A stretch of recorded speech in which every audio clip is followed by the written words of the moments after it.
If you're heading to Garden of the Gods, here are some tips to make your trip unforgettable.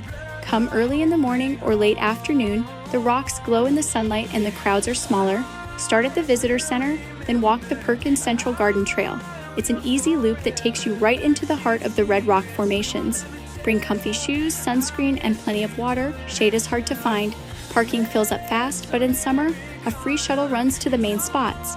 And remember, stay on marked trails, don't climb unless you're a permitted climber, and give wildlife plenty of space. The best part? Admission is free, so take your time and enjoy one of Colorado's most breathtaking landscapes.